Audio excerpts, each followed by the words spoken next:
Wow, it's a beautiful day, beginning of March, first week, sun shining. Somebody's cutting firewood. Sounds like Possum Lodge here. Let's see what's been happening in the Nutt Farm Garage for the last 2 months.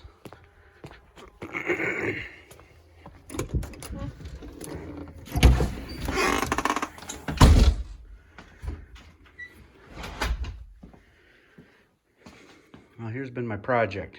This is a 1965 Rambler American 440H, which is the fancy one. No, it doesn't have a 440 in it. This was originally a 232 inline 6.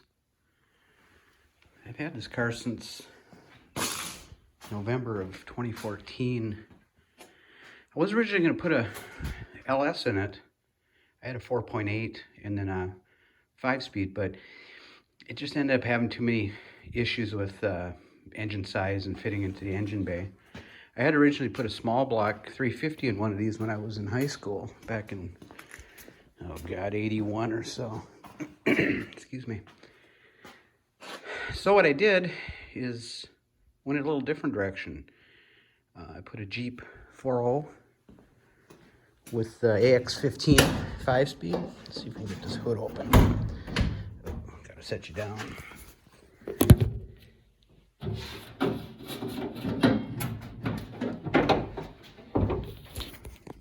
We're back. So this is a engine I had bought. I bought a whole Jeep a few years ago. Really crusty is too bad because it was a nice 2-door 94. And I took all the computer, weeded out all the excess stuff, kept the what they call power distribution center. Made the wiring a bit easier. Got aluminum radiator. Converted the 5-speed to a 2-wheel drive 5-speed. Changed the main shaft, put a different tail housing on it. Did my original air cleaner from the 232, modified it to fit on the 4.0 throttle body. She might be a little restrictive. We'll find out. But I also converted the car to power steering. See it down there. And then updated the brakes.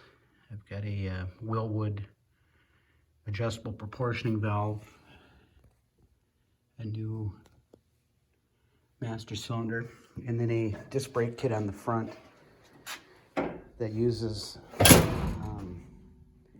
of all things, Toyota, excuse me, Previa rotors, Chevy Celebrity calipers, and it all kind of fits on the original Rambler spindles. And then, let's see what I had to do.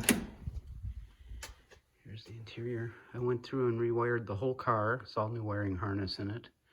I had to change the steering column. This is an aftermarket GM style non-tilt wheel.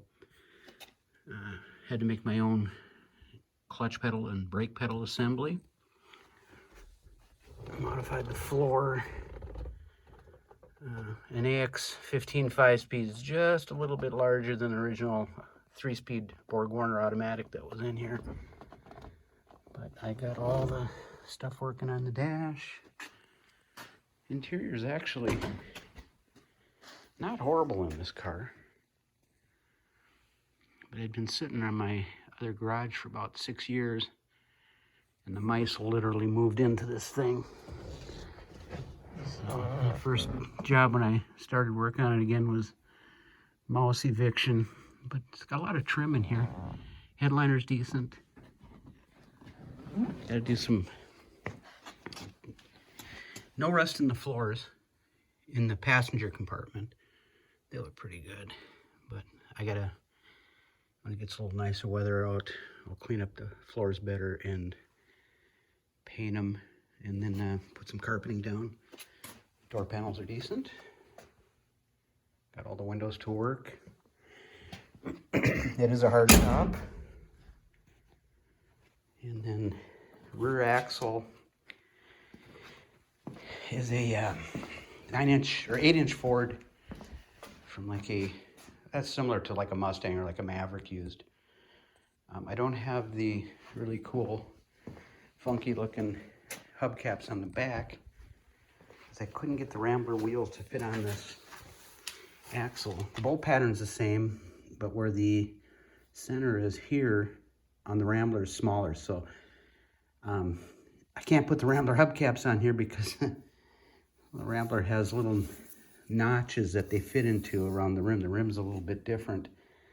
So what I think I'm gonna have to have done is the center turned down. I'll have to pull the axles out and see if I can find somebody with a lathe, spin those down to the size of the center of the EMC.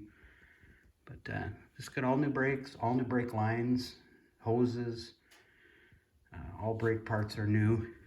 I just had the drive shaft done. Here's my underside new tank. There's the fuel pump for the fuel injection. I went with an external one. I'm probably going to change that later.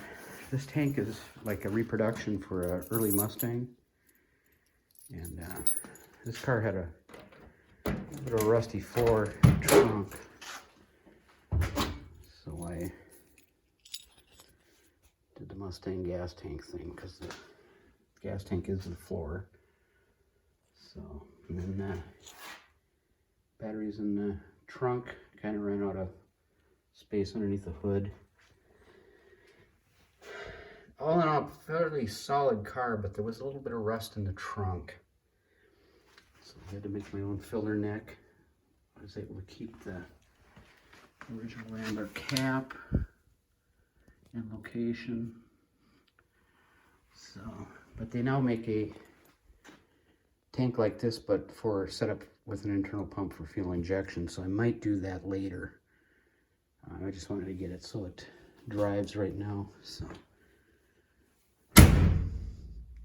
but all in all the lights work, and we're gonna get her moving here in a second. So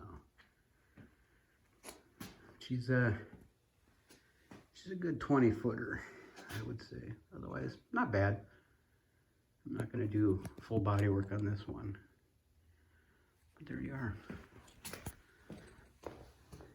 But this thing had a lot of trim on it, chrome everywhere for a low price car.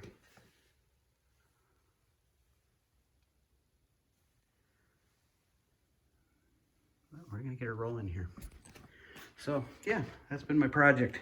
For some strange reason, I seem to be drawn to these weirdo oddball cars, but this one being a hardtop, I guess that makes it kind of cool.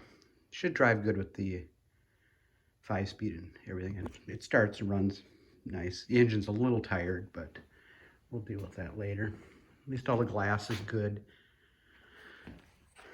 The only other thing I gotta come up with a solution for is windshield wipers. These originally had vacuum wipers in them, so I don't have the vacuum in there right now. I gotta think what I can do with that. Maybe convert it to electric. There's really no kits for these, but anyhow, that's her.